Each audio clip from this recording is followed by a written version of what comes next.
podcast, episode 33. If only you could see what our sign is for this week. 3 I pew pew pew pew pew. Yeah, we actually don't have a third cam. So why did we bother? Because we don't have a third cam. We'll put a picture in. We'll put a picture Hold in on, I'll just put to it in now. really reiterate, you know? Yeah. It's for the memes, man. It's the gag, you know? Every 11th episode from here on will be us trying to figure out how to do that number episode for the week, you know? So, gotta make it work. We've definitely got to make it work. Mix of, what is it, modern day numbers and Roman numerals. Yeah. Respect to that. Math. Yeah. Math. And I Yeah. think we've made the same joke last time as well with 22. Then we'll see it again in the next 11 44. episodes from Math now. Yeah. is good. What we got?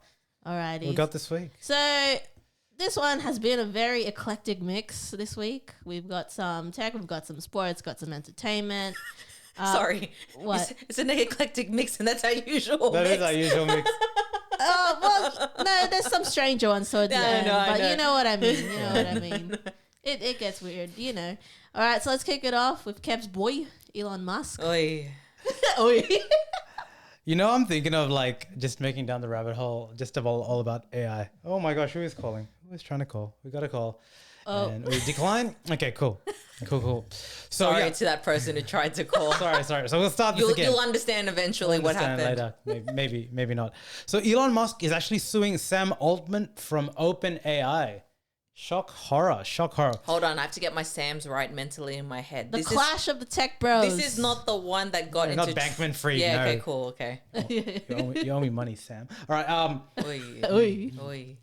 No, Sam Altman. The guy that got kicked out and come back. You know, all that sort of fun. Yeah. So look on the surface. Previously on On AI. Real Wars. Housewives of AI, bro. Look, this is a really interesting one. And look, put some comments below if I don't have stuff factually correct, because it's actually the longer I started researching this, the more hyper nuanced I realized like this all is. So please forgive me. I'm trying to summarize Help as a best brother out by as I understand, crowdsourcing right? some of the knowledge, you know? So on the optics of it, don't know if you guys know, but OpenAI was basically, Elon was one of the first funders of OpenAI, right? So in Elon's biography, it's written and it's well-known knowledge that Elon has taken a very strong interest on AI conceptually for a long time now, right? So he actually went to Larry Page from Google and had like in-depth conversations, as only an Elon Musk can have, right? About the existential powers of AI, because he generally believed that it was the next evolution of society and all that, right?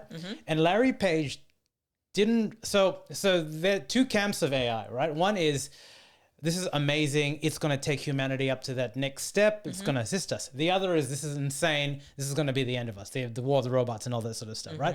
So Elon Musk is, I'm not necessarily saying on the end of the world sort of vibes, but he has that very strong view that if not managed properly, this can be the end of civilization as we know it. And he's shared this view quite strongly with a lot of people that he's met. You'll remember back in the day when OpenAI was there, Elon Musk was amongst the individuals that were signing that petition to have AI regulated. So this is not a new stance by Elon, right? Just to set the context here, right? So he is in essence suing Sam Altman from OpenAI, basically is because he believed that when, again, he's one of the founders in terms of the funding founders of OpenAI, with Sam Altman, that OpenAI was initially created as a non-for-profit, right? Oh, yep. And now it is definitely not a non-profit, or like there are nuances within it, right? The splitting of the two things. Yeah. And So basically that is the pillar of which he's trying to sue Sam Altman there. If you can think about J'accuse. that as a concept, that's not really very legalistic concept, right? So, but the thing that you said you were going to do, it's not it. But Isn't it like somebody, I think I was overhearing one of the things you were listening to, and it's like, it's open AI, it's non-open but AI. really it's closed AI. Closed AI. So I'll talk Bait about and the switch. I'll talk about that specifically, right? So the court documents for the sue, and people have done really good breakdowns of it. By the way, I've tried to find it. It's not the easiest thing to find. How were they able to access it? Anyway, basically, the way it's kind of written, it's almost written as a thesis paper. It's really random. And this is like a core document Sue. And it starts off basically saying Elon Musk justifying and framing the conversation that AI, and specifically AGI, right? So the difference between AI and AGI is AI is when Deep Blue beat basically the chess master, right? So it allows you to summarize things. You're able to get information quickly. AGI basically is superhuman intelligence. And there's a stream of consciousness that we're talking about, the ability for these machine learning or this AI to evolve to the next sort of concept there, right? So it's really fascinating read because this is a legal document suing, but he's framing it almost like a thesis. And this is important because... Well, if we've learned anything, right? Context. Is context. But I think, look, when you just Google or YouTube, right, Elon Musk sues AI, you're going to see a lot of the major news outlets frame it in a very different way and they probably haven't necessarily read the 40 odd pages of the court document, right? Do you think it's because it's a matter of, how do I say this? Like simplifying it for people. Obviously, there's also a media agenda that needs to be pushed for. I think depending on where you absorb your news, it's one thing. But it's interesting looking at like the comments of that, and like the vast majority of people are saying that typical CNBC bullshit where you have four idiots that just don't know what they're talking about. I just think it's a lot more nuanced, right? And again, if you think about it, if you're a journalist, now we're deviating, but if you're a journalist on political correspondence, blah, blah, blah, etc., you've probably had 10 years experience on it. You're probably, gone through that.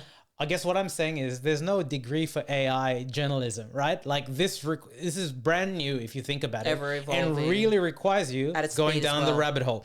But anyway, specifically, I think interestingly, and I'll talk about like the specific elements of this sue, what we are now seeing, and you guys are gonna hate this because I know you're not the biggest fans of Elon, is the power brokers in AI and the public figures. And the power brokers from a company perspective are Google, OpenAI, Microsoft, correct?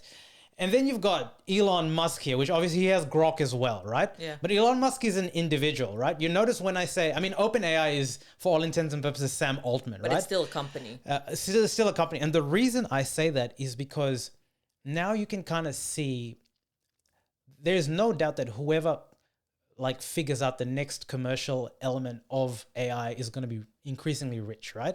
Google's trying to do that I obviously have a video and I'll link it below about Google with their woke Gemini thing, which created like racist images and couldn't have a single white person there. But I guess what I'm saying is like AI. So Elon is saying that basically if you stray down the levels of commercialism there, it's against specifically what OpenAI was created for. But this is where things get dangerous. This is the Kanye West song, no one person is meant to have all that power. Because if we've seen movies about it, Mission Impossible, if you have this black box of AGI, theoretically, Thanos. you can win the world. Like you laugh about it, but it's funny, right? Because we've seen these concepts in movies and we're all fascinated by that. But in real life, like these conversations are happening. And in essence, this legal case, if you think about it, because really he doesn't have in my mind, a strong black and white legal basis. So then you think, why is Elon bringing this? And this is not what the major news outlets are pushing.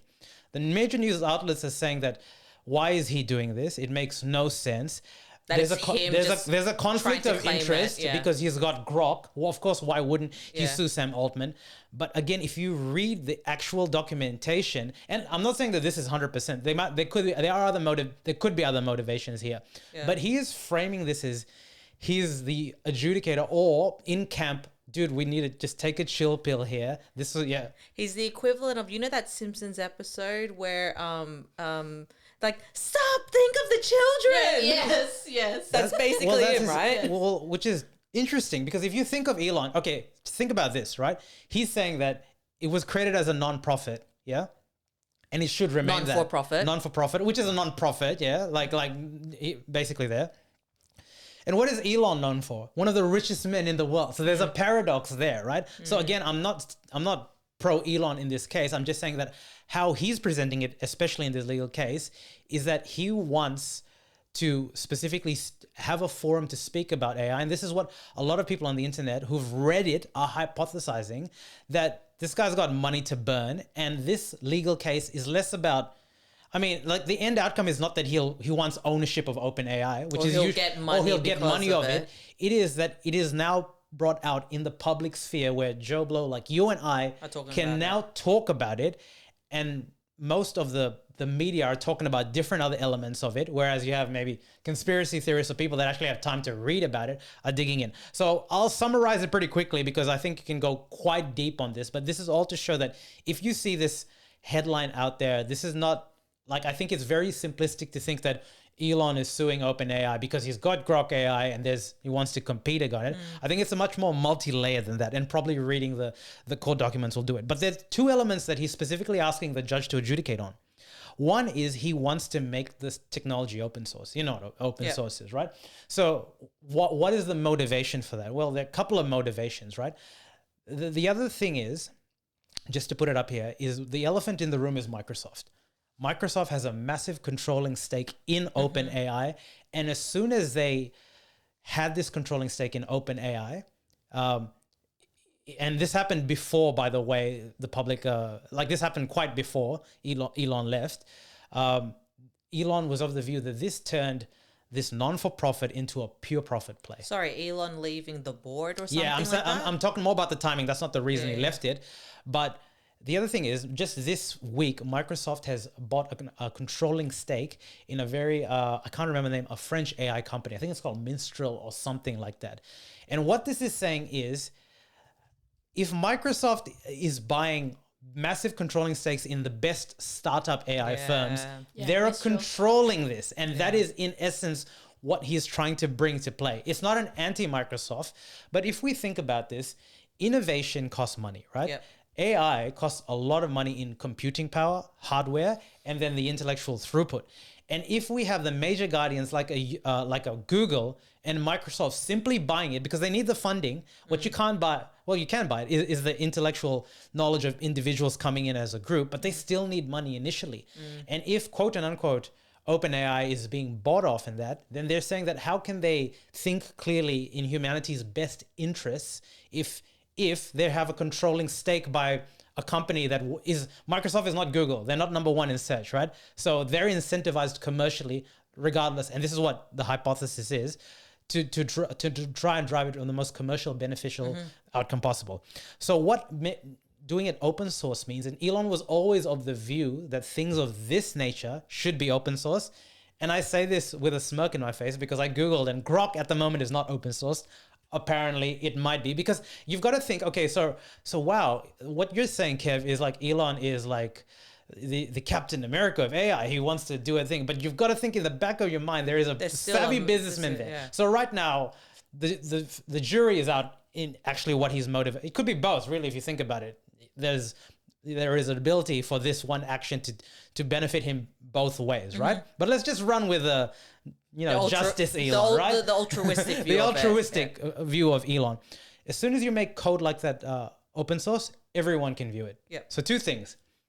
One is, how can you sell something exclusively to Microsoft if anyone can view it? Because anyone can use it, right? There's smart people all over the world. So this already will have a severe compromise in whatever commercial relationship Microsoft has, because I'll have access to it. Joe Blow down the street will have access to it. Any code in the world, that's what open source is about, right? So it kind of thwarts that. And the other element that Elon is really pushing for is and it's connected to this second element, and there are other elements here, but these are the two that I'll bring and we'll just close it off, is that he's asking for a ruling and classification that ChatGPT-4, the current version of ChatGPT, whether it constitutes AGI or AI. So hold with me here. So AGI is artificial general intelligence, superhuman thinking. So why is this distinction a big deal? It's a big deal, and I wrote it here, is because if the court acknowledges that GPT is AGI versus AI, it could nullify the licensing agreement that between OpenAI and Microsoft, as it would be considered outside the scope of agreement. So just to dull it down a little bit more, when they initially had the agreement, Microsoft and AI, and Elon was kind of in the picture in a little bit in and out, Their agreement was for AI and not AGI. So then you say, okay, hold up. Same. There's an A, there's an I. What's the G?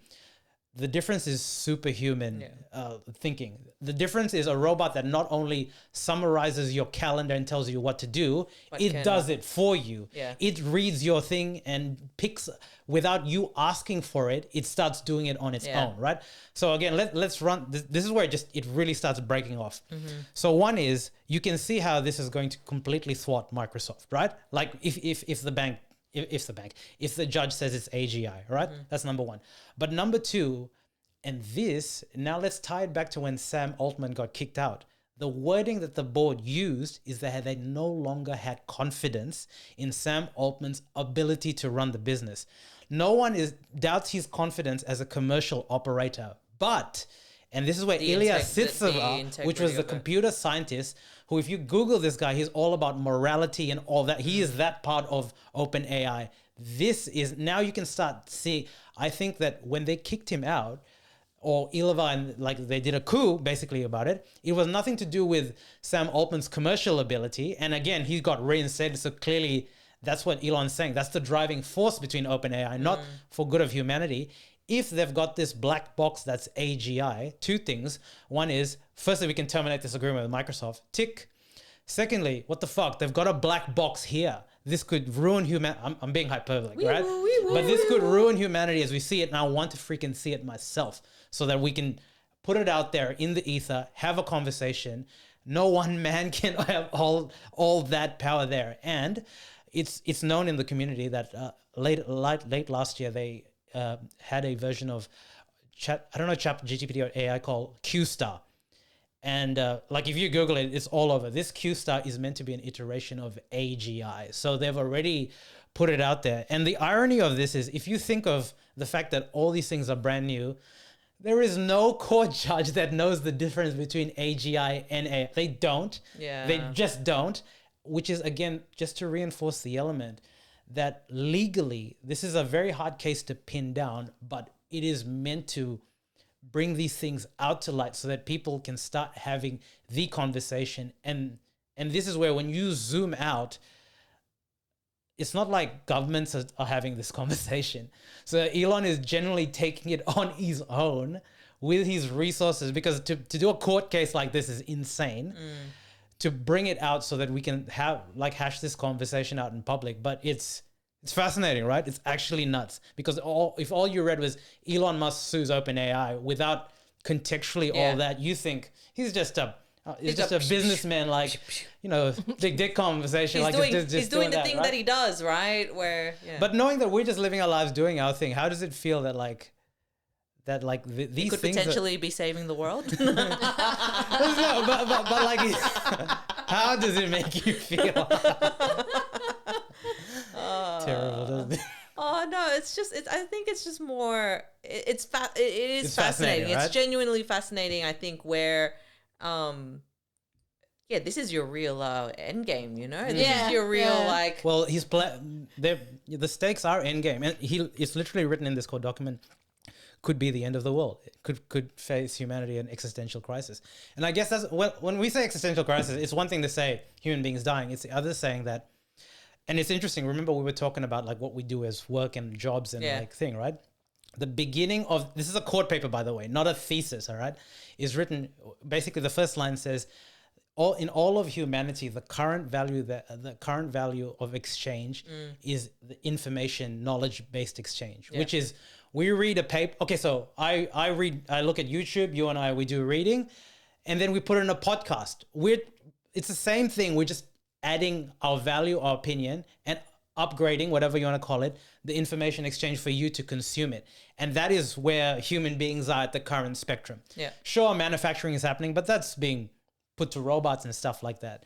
And what he's saying is, if we go down this road, an AGI can do it much more articulately than I am, much more quicker than we are, and straight off the bat. So the end of humanity could be what jobs are we to do if everything's being done at a amazing sort of rate? Why would a CEO have 50% of their workforce? And we've talked about this with Sora and the video, and that's what he's talking about basically there. And therein lies the example, I guess, where you still need that human intervention to put the front of being like there needs to be that line somewhere, right? Like, how does it get it's crazy contained in a way? How does it help us, but then it doesn't become the thing that becomes us? And I think that, and that's the thing. If you have big companies who their job is to return like value to their shareholders, how can they be arbitrarily? Like, how can they be the main decision makers of that?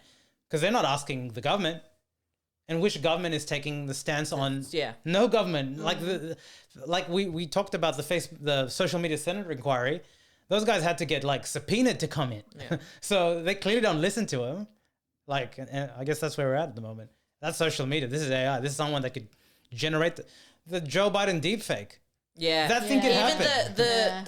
Did anyone see the Jill version of it on Twitter? And it was like they posted it. I don't know who posted it, but they specifically said it was a parody. But it was talking about the fact that like he's lost complete like mobility and like awareness or control of himself, and that like which goes against the narrative that's being pushed that he's the one that's making the calls. He's the one that's directing people, et cetera, et cetera. And then it's just like, it's like the fact that somebody had to say, this is a parody, but also taken out of context. If you don't have your bloody thesis, it's saying, like, or whatever notation saying like, this is fake. It's going to spread like wildfire. Yeah. Anyway, well, I'll definitely be keeping an eye on it, but some serious stuff. It's some very serious stuff, to be honest. I appreciate in how that was reported as well. Just exactly. It's always you're telling it in a story, and no robots can do that. Okay, exactly. I think they could. That's what I'm worried about. Anyway, what do we got next? Alrighty, let's pivot to some sports. Sports. The world is ending. Sports ball, especially now that the NRL has gone overseas. I like this one. So the NRL. Okay, so as we're videoing, by the way, the NRL. What? Okay, let's score. Hold on. You keep talking, and I'll find out how it is. So the NRL, for you American or non-Australian folk that are watching, is the National Rugby League. Yeah. The score at the moment in the 49th minute, it is Rabbitohs 20, Sea Eagles 12. Seriously, what's a rabbitoh? It's a rabbit. What does the toe mean? I'll look. We'll find out anyway. Keep talking. Okay, that was unnecessary. Okay, anyway. So look, Rugby League, pretty big in Australia. Here we go. All right, hold on. Just quickly. What's a toe? Rabbitoh, Australian term, a person who sells rabbits as food. Fuck, man. That was not just rabbits. We were today years old. Huge, Jack. Russell, do you know that you're perpetuating rabbit killers? Yeah, you look so shocked. It did not go where I thought it was going to go. Anyway, look, we got a timeline because I got to watch this Broncos game. So anyway, the NRL wants to make a splash and an expansion into the US market. Good luck. But anyway, so it's a NRL Rugby League. What, top 3? It's a top 3 sport, right? In Australia. In Australia, right? Actually, I heard that Rugby League is overtaken AFL as a top watch sport or something like that. So anyway, look, let's look NRL, NFL, and what else? Union, probably. Union. No, cricket. Oh, yeah. Cricket, Sure. AFL. And rugby league, right? Yes, rugby league, football. Yeah. Okay, cool. NRL's like 4. So look, they're making they're making a quote and unquote, they want to crack the US market because everyone wants to crack the US market. And how they're doing it, they're holding 2 games, the beginning of the season, which starts today, the 3rd of March, in, the sporting capital of the world. Viva Las Vegas! Viva Las Vegas. That was my best, what was it? What's his face? Trav K impression. Okay. Viva Las Vegas! Okay, so they happen to think that simply hosting a start. Okay, so this is the like level with me. Like, focus. I thought that was pretty good. That was good. My throat really hurts now. Is okay, so the biggest sport so what do you guys reckon are the top 4 most popular sports in the US? You already got number 1. US. Yeah, in the US. So obviously we've got their version of football. Yeah, NFL, football. yep. They got basketball. Yep. Baseball. Yep. Hockey. No. Well, according to what I read, but that I would yeah, actually you're right, but no, according to what I saw. Maybe that's more what you got? Canada. So you got the first 3, right? Yeah. Which makes sense. Football, baseball, basketball. Baseball second, by the way. Makes sense. It's soccer. I'm just gonna get to it, which Okay. is an interesting one, right? I think hockey is big in Canada. Canadian. Yeah. I didn't really say that. Canadian. Anyway, whatever. So look, they're clearly going up. Unless soccer's paying somebody to say that Maybe, because maybe. they're like, they're the ones that have That recently is a cracked bit the weird. market, That is a bit right? weird. Anyway. It's football back Maybe in it's Europe. Beckham. Maybe it's the yeah. Beckham effect. But anyway, and Messi's playing there now too. Yeah, So yeah. probably makes sense. Okay, anyway, let's go back. So they're let's start that again. They're clearly saying that look, NFL is the not NFL, American football, biggest sport there. What they love about it's a fucking boring game. It lasts for 4 hours. It's the biggest viewed game there. Surely they love the Is that technically gridiron when they say that? It is, right? NFL is the league, right? Yeah. American football gridiron. But anyway, look, they love the physicality of it. They love grown men in spandex with like helmets on hitting each other, right? So cue rugby union or rugby league, right? Like it should be a shoe-in fit. And apparently, like in the last couple of years, when they've had like massive hits there, it's been on American TV, and they marvel about the fact that people don't wear helmets and would purposely put themselves under fire to CTE. But they get paid for it, so it's a decision. Anyway, That was a bit. That was too quick. But anyway, anyway, so look, Peter V'landys and the boys are sitting popping their cigars and saying, you know what? This makes sense. It makes all the sense in the world. Let's give it a go.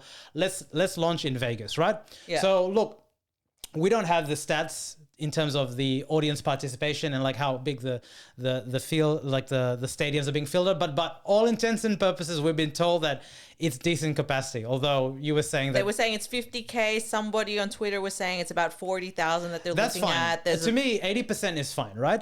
But okay, without going to the marketing elements, which I know you and I have a bone to pick, I really have a massive bone to pick there. Do you think that NRL, okay, rugby league, Australian rugby say how league, we call it. Yeah. Australian rugby league can actually make it in US? Nope. Yeah. Why not? What do you think?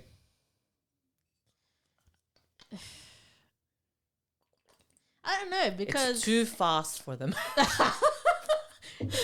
Yep. Just that's it.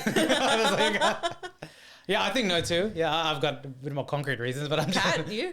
well, I don't know because it's the same way how we feel like American football. We don't watch American football. Well, we think we do for the. We only watch the Super for Bowl. the Super Bowl, Bowl, yeah. yeah. But And it's the fully fledged. Oh, you can just go out for lunch on a Monday for like 3 hours, and while you're working, that's totally fine. Yeah. watch a game. What about it? Okay, as a sport, look, rugby union is there, and it's terrible. I think their rugby sevens team is not the worst, which is like a more. Apparently, USA are hosting the Rugby World Cup So look, down the line. all is to say Yeah. that I always got confused as to rugby union is a more free-flowing game version of league, right? So it has the bigger hits because you don't have the scrums and all that argy-bargy. But look, we had a conversation there, and I think what is going to be really challenging for any sport to make it in the US is I was talking to you before this, but like if what do you reckon is like the sports leagues, right? You have professional, semi-pro, and before that like, what do you think is bigger, like massive in American culture in terms of their sports leagues? As in the level. As in like So you have calling- professional, you have semi-pro, and then before that you have like school stuff. well, because it's meant to be usually a professional. That's where Yeah. they find all the players. It is, but following- but college sports is huge in Oh, America. true. It's like campus. it's and huge, college and all right? that. So When you get their scholarship. March Yeah, Madness is yeah. almost as big or big as the NBA Finals, right? Grassroots NFL is insane. The amount of money there is more than Australian Rugby League players get there, which is all to say that if you want to get Americans to buy into there is no doubt there's a reason why American football, basketball, and baseball, soccer is an outlier here, but I would assume they have a grassroots version there. Yeah. Like are the top three. It's because they have grassroots participation. When you grow up and you're a quote and unquote athlete in an American school, This is a very easy grid matrix, right? What a Venn If you diagram you want to say? if you're 6'5" and above, you got to be a basketball player, right? If you're a track and field star, or like something like, unless you really want to go to the Olympics or the enhanced games, you want to play in the NFL, right? And if you like swinging bats and shit, you play baseball, okay? So I mean, actually, those baseball guys don't have to be uber athletic; they just got to have amazing hand-eye coordination, right? Yeah. I saw some of the guys; they're like cricketers, right there. So all is to say that no one goes in saying, I want to play rugby. I want to play, you know what I mean? And I would venture to say the only reason, and we've got to validate this because I'm surprised you're right that hockey isn't there as well. The only reason that soccer has jumped the queue because of the Messi effect, because of the Beckham effect. But what Beckham did and what Messi did was single-handedly, they circumvented that, right? It's like a life support jump in. So they had massive star power. And the fact of the matter is, the only reason you would say soccer worked is because soccer is the world game, right? Rugby league is not the world game, all right? You can't pick that, right? So there's a lot of different ethnicities there, right? That, and then you have a function there. So that's why I just think it's going to be hard to go in there and sell, especially if your play is to go head on head against gridiron American football, because it's a different game, and Americans are fueled by like entertainment, right? Like the star power, the gravitas, and that's not to say that we don't have it. It's a mixture of like the ability of someone, but it's also that you're right. There's star power, right? They have to have a sense of followed. The personality, charisma. All of that encapsulated into one, which like if you're then looking at footy on our side of things, half the time all the bloody stories are about like guys that are in a pub and they're like getting in a fisticuff or something like that, or like there's some sort of like drug or cheating scandal. Listen. Australia. Patrick Mahomes, like one calling card is his ability to throw a football at, like, it's a very hard thing to do at skill, at pace, with accuracy of someone that's running. People going at you and stuff like that, yeah. Is that difficult? Fuck yeah, it's difficult. It's very specific, like range of motion and all that. But the only thing I say that is you could arguably say some of the tries that you see at NRL level where people are kicking and you have movement going on is arguably having to run through the entire field. As skillful, if not as skillful. And then it just makes me say, what makes like a Tom Brady a superstar versus like a Reece Walsh, who is an A-tier athlete, and he's just as good. But what I'm saying is like they're brought in American elitism. They're brought in with them. But okay, forget about that. Let's talk about the advertising campaign. So we saw the advertising campaign. We had to shut it off because it featured our good old boy Russell Crowe. And you want to describe what little you saw that we had to turn it off? They tried to really amp up the game by explaining the rules. But they did that in a way that it was a tutorial base that you would get on your, like, it's a training that you have to get when you first start a job, and you watch through this video, and then they have these things where it's like, oh, that's a 4-point. This you have to put the pressure downward pressure on the ball and stuff, and it's just. No, that's not how you do it. That's not how you get the people going. Yeah, so Russell Crowe is like, they're superimposing his voice. They're using him as super. He doesn't even sound like him. It may have been an AGI version of him that's like more polished or something. I don't know. So yeah, like they were saying, it has no helmets, no pads, no timeouts, no blocking. Clearly, the analogy to American football. That's fine. That's probably the one poster you should have done. But then you should have done a sizzle reel of like the actual athleticism that happens. All you needed was Tina Turner, R.I.P. again, rerun the Simply the Best campaign. Better than all the rest. That's what you need to do. Simple, effective advertising. Okay, while you simmer down, like American. Yeah, I think this was a real missed opportunity. Yeah, they fumbled the ball. Literally. Yes. We saw it, and look, we agree that, look, the first two games there, you're going to have a lot of people that don't understand the rules. Okay, cool. So as a marketer, your first thing is to get bums on seats, right? So there's always going to be bums on seats, because our hypothesis is even if there's not enough people there, the NRL is going to give free tickets. They have to. They're incentivized to make it look full, right? So that's number one. But if you want to make the game exciting, telling the rules, I'm sorry, is not going to make it exciting. You're right. It needed a sizzle reel. Where was the biff? There was so many. Yeah, Like there was you so could many. literally- There you was know no what biff. What you could have done is this. It's like, this game has been here for the last whatever. This is me doing my Russell Crowe impression now, right? And then you do montage after montage of like from the 80s and like, you know, the state of origin fighting and stuff like that. The And biff. it's like you could have literally Star Warsified the whole thing and be like, look where it's come from. And now you are now going to be a part of history as you join us on March the 2nd, because this is US time in Las Vegas. And then they could have cut to Russell Crowe. Are you not entertained? yeah.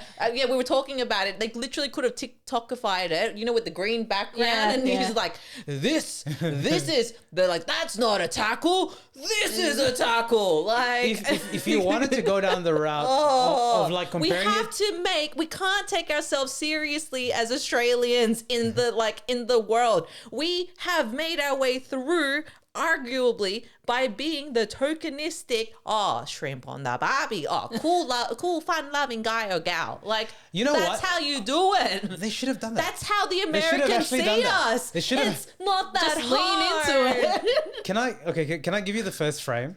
You Here we got What, tumbleweed? Like no, Mad no. Max style?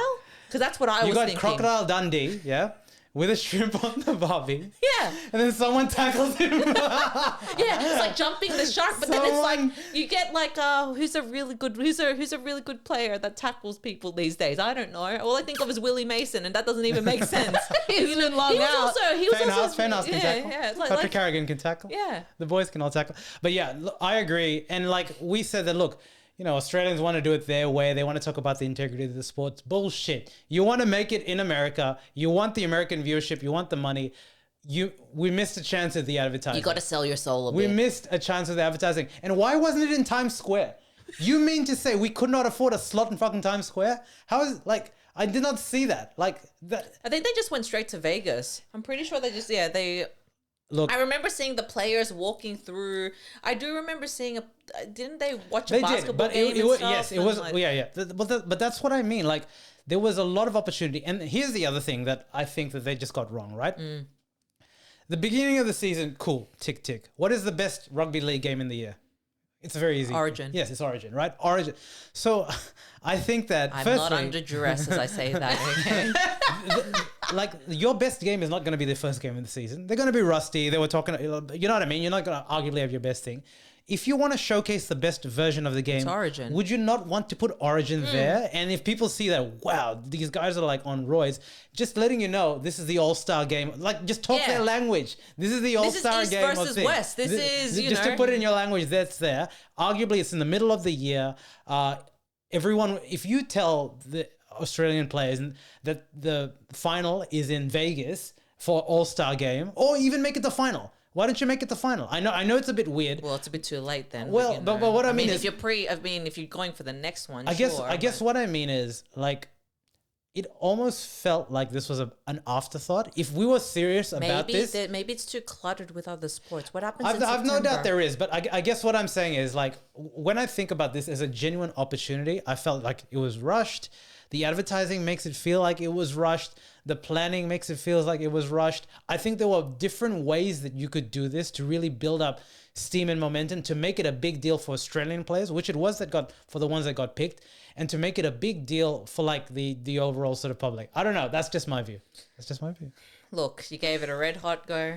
You know, who are we to know? Maybe they'll like, yeah. increase their viewership after this at the end of it. Like, potentially, but But guys, NRL, if you want, like, you know, some marketing consultation, just We had some live pitches just now. Like, get on it. get it in. what you call it? Appropriating ideas is not stealing. It's just, you know, using No, it's what just talking talking to the using target what, market. using what works, you know, and Anyway, let's just get over this before I get angry. I'm gonna watch this one now. That got heated, guys. oh dear, Very good, very good. We'll Did it see. not? We'll see how those games go. See how it gets You know, the received. sports and Back to the, bid. you know, Sports.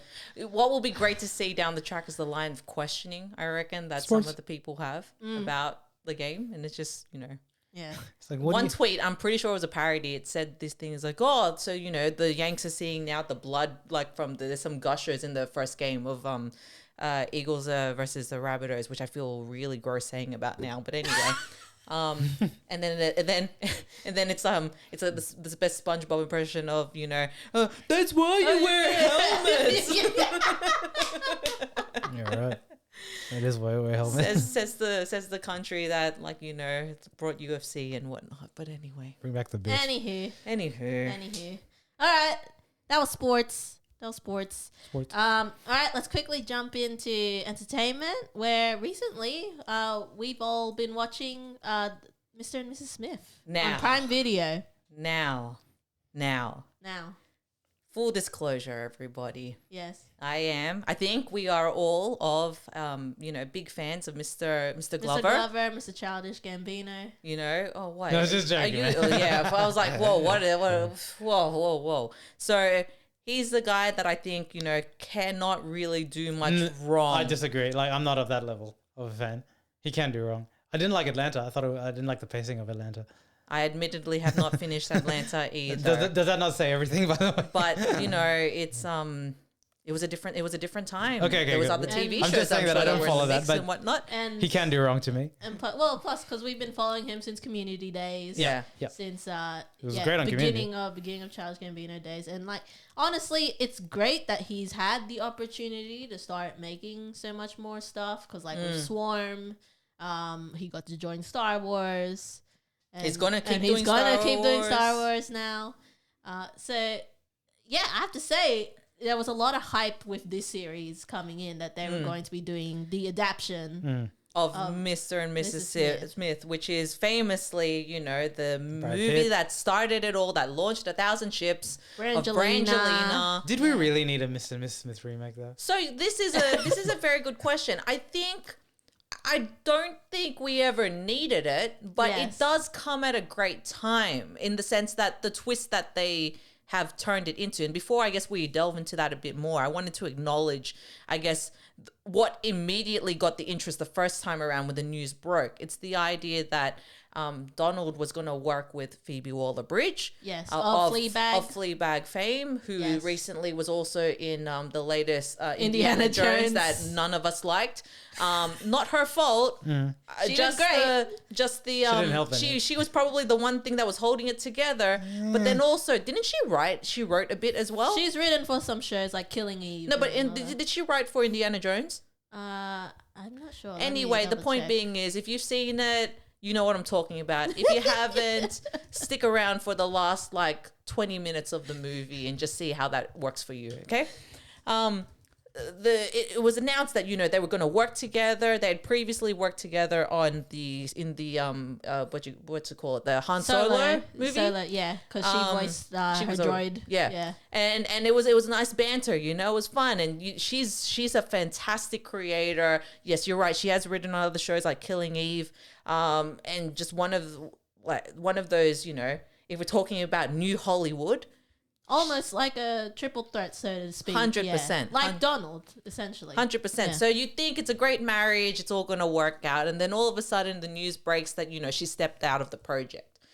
And I think myself and Kat, we were very psyched for it. Yeah, yeah. And then it kind of just fell through and we were like, oh, what does that mean? Well, because again, they cite creative differences. Apparently they're still on good terms. Mm-hmm. And maybe it was genuinely just they thought it was going one way and then it went another. So this is this is the thing. So recently he spoke about, I guess, what came down to it. And it's very interesting, I guess, if we think about... So he co-created it too, right? Well, yes. So he's a co-creator with his brother. Yes. And she was also going to be a co-creator and star, writer, producer, and possibly showrunner. Which, if we're talking about the hierarchy of the roles within TV, you want to be a co-creator, executive. Then you want to be an EP, and then you want to be or a showrunner, because that's pretty much the line of power that comes through. Yeah. But then ultimately, what happened is between them, I want to also point at this point in time, the writing staff, the writer's room for the show is interestingly predominantly female, as opposed to other shows usually like I'm quoting Ted Lasso is probably the closest example that I know of, where it's somewhat close to parody, but or it's like a 60-40 split. Yes. But then also you got to note that, you know, the creators, the co-creators are part of that writing staff too, and then you've got some then you got other, like the female writing staff that took on more and more as the seasons progressed. Right, so here you've got the flip side, the other version, right? So it's alleged that in one of the articles that was written about it, so when he was speaking to the Hollywood Reporter, she basically rewrote the pilot, and it's one of those things where if you saw her show, you think it's amazing, right? And knowing Fleabag and that, it's wonderful. But he goes, that wasn't my style. Yes. And so ultimately, you got to say that, you know, and he did make a point that, you know, if he would think that if it was more of her creative spin, he would give her the show. But the way that it was written, he had said that, she wasn't really into it. So in terms of his direction. Stuff. And so she left. And the idea as well that there's two captains that are trying to run the show. And ultimately you need to have one clear direction. If you don't get that alignment, it's not going to work. Yeah, it's essentially getting those two captains, those two superpowers who are both respective in the directions that they have taken with their own projects. But it was essentially a clash of there's just too much power going between them. And like, I'm sure they like, Phoebe left on good terms, but yeah, it's just a matter of like, we have to stick to one way. Yeah. Despite how big names, the big of names that they are. And arguably as well as probably why I alluded to the fact of co-creator and that it's more of the money that gets put into it, right? So Donald had spoken that he had reached out to Brad Pitt, asked for advice, which is arguably as close as you get to kind of like the IP side of, you know, when you're talking about that franchise. It's not really a franchise, that IP, I guess. Yes. And how you can appropriate that for the modern day. Anyway, Yes. so all that background aside, the series released, I think it's a month ago now. Yes. It's probably the one of the bigger releases of this year to date. Yes. And truth be told, yeah, I loved it. I thought it was real. Like, it's a slow burner. It is. And we will omit spoilers from this No, we don't. as best as possible. But I really liked how the story developed. You're trying to, if you're working against an established story as well and the star power that's there, you have to kind of skew it a bit differently for the modern day. And I believe that Maya Erskine, yes, the way that it was developed for her and what she brought to the table, like, I just can't even see a Phoebe Waller-Bridge version now. Yes. Unless I would also love to see like her version of it, if it would be great in some other time, which would feature a different Mr. Smith. Don't know who that would be, but you know, that would also equally be great. See, because I guess the thing to justify this adaptation was that, of course, they had to skew it slightly different. Because of course you immediately think of the Brangelina, like smooth, sexy style that like it co-founded that sort of espionage. Gambino ain't smooth. More on that in a bit. That espionage genre, and so then when it came to like having Donald, and then when he brought in Maya Erskine, who herself, she's a great actress. I've never heard of her. If you haven't seen +1, it's a great rom-com. It has a 10/15 is apparently that's arguably her breakout, and yes. It's a really funny show. Yes, that too. But yeah, +1 is a pretty good rom-com. One of the modern ones that I'm like, it's actually like it has contributed to the rom-coms that are coming back. So to speak. Essentially it's like, because you know that both Donald and Maya have leaned more towards comedic stuff essentially, right? Yeah. And so in a way, I think that this adaptation had to kind of skew almost to like dark, like comedic, like dark action comedy style more so.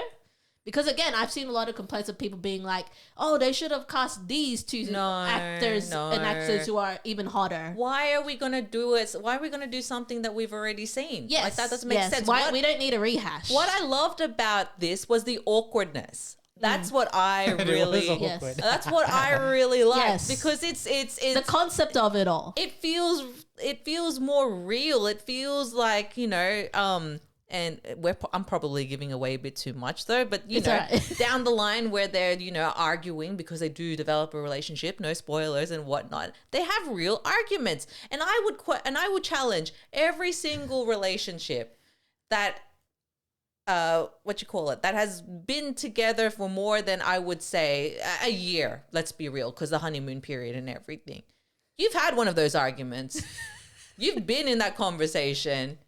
You've seen the craziness that your other partner is exhibiting, and you're like, what the fuck is going on?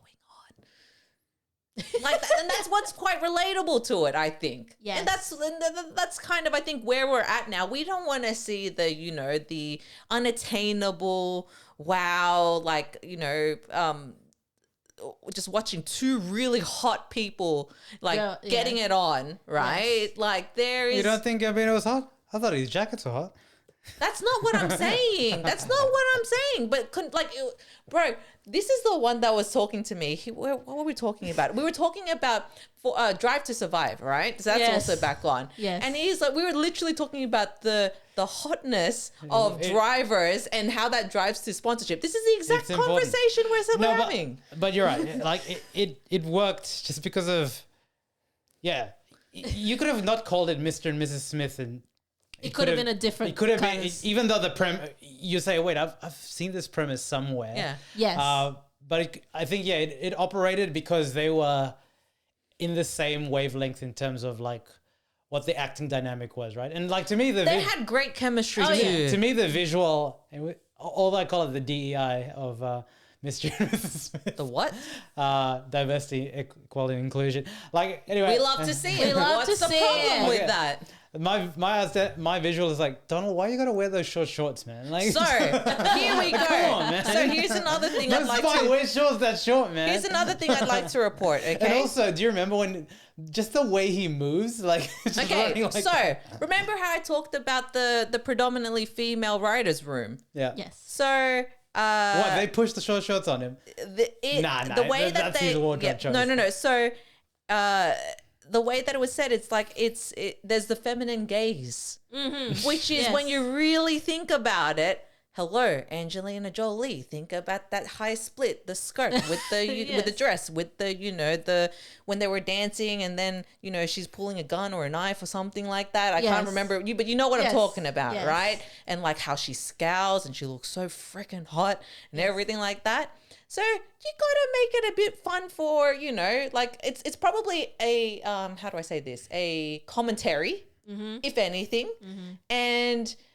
There's been other conjecture in wider society where about now this female gaze has now come in and, the pot calling kettle black about stuff. But I would beg to say, okay, well, one, you got to really kind of believe yourself a bit. Yeah.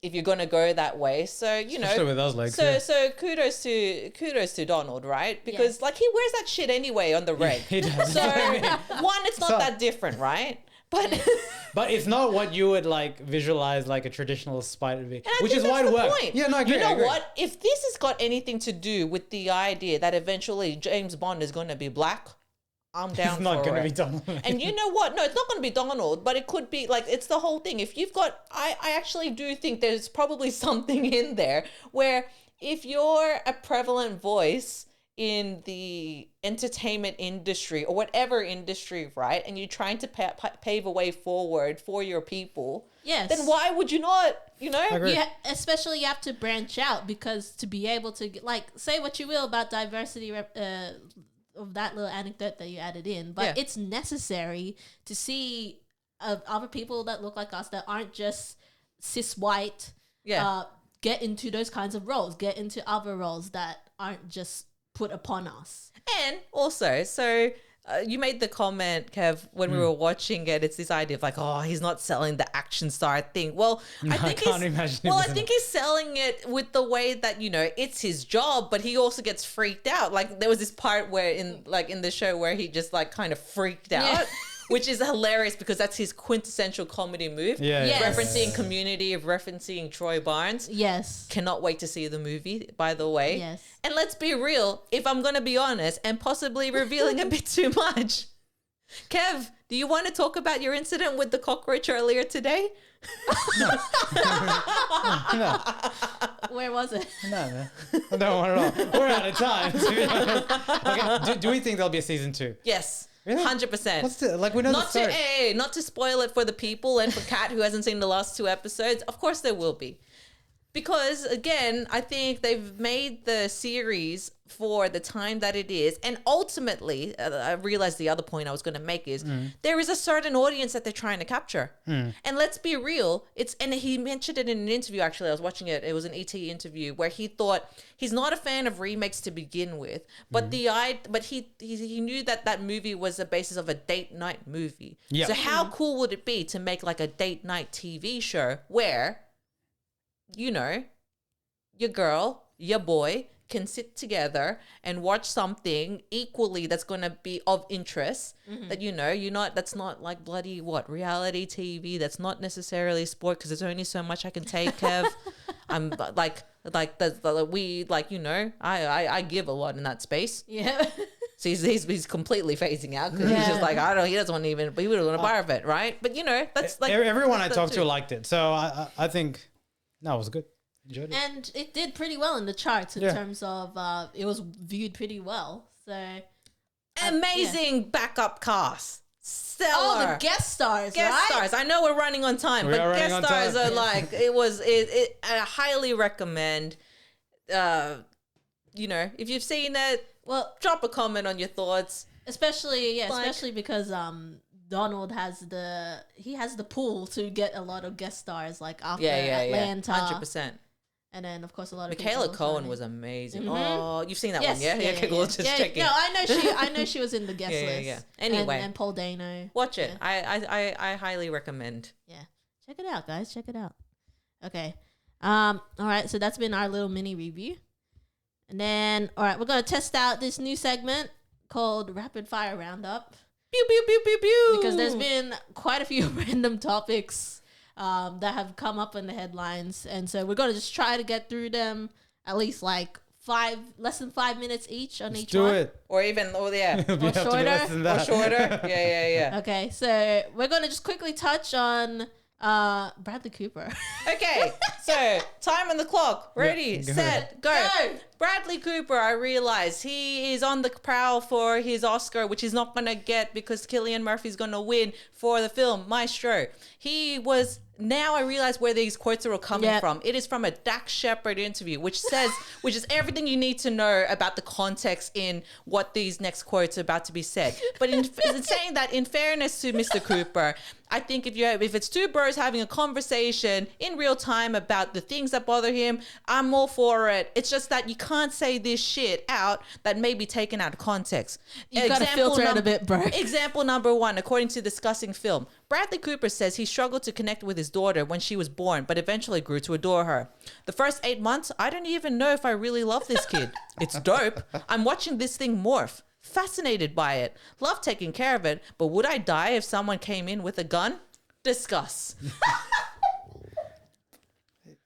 It's him being real. Of course, like the snippet that has been taken out has been done so for some pretty what the F reaction. It's completely out of context. That's why when I found it, I'm like, oh, this makes complete sense now. And even you sent it to me like, he's lost it. Like, what is he on about? This is not how you campaign for an Oscar. Not that you have any chance of winning anyway. Yeah, like take the L, man. My show, you tried it so hard to be Oscar bait, but it's not going to. Like, we'll talk about Oscars, like, when it gets closer. But as someone who has seen at least 9 out of 10 of the best pictures, like, Maestro just doesn't look any as strong as the other movies. We have yet to watch that, eh? I have no plans on watching it. I have no plans on watching it. All right, next. All right, awesome. Okay, next one. Wow, you did that in 2 minutes. Okay. All right. Oh, I was aiming for a minute anyway. Okay, that's still good. Okay, next one. Jumping quickly back into tennis. Sports for tennis. So over the weekend, there was the semifinals for the Dubai tournament. And so, unfortunately, our boy Rublev. Is he our boy? Well, yeah. After showing open, he's our boy. You guys officially took him in along with because we his hair. Think of the hair. Remember the hair? I'm back. I'm back. Yes. I'm back. Because we like Medvedev, and so of course Rublev has come into the fold. So during the semis, only Russians we approve. during the semis, Rublev was playing against Alexander Bublik, and it went to 3 sets, and unfortunately, I think it was at 5-4. There was a call of the ball that Rublev got very angry about, and because the ball was out, and he ended up approaching the linesperson. No. Oh no! And essentially shouting in their face. But did he say the F-bomb? Because that's what he's been accused of saying, right? Well, see, there's like footage. There's footage, like people are trying to figure out the footage or trying to get the audio. Because essentially people were just saying like, oh, moron and all that. Yeah. And then essentially the linesperson went up to the umpire, or the umpire essentially said, all right, you're disqualified from the match. No, and they ended it. And so Rublev left the court and they finished that match. So Bublik went to the final just by that disqualification. That's fair, man.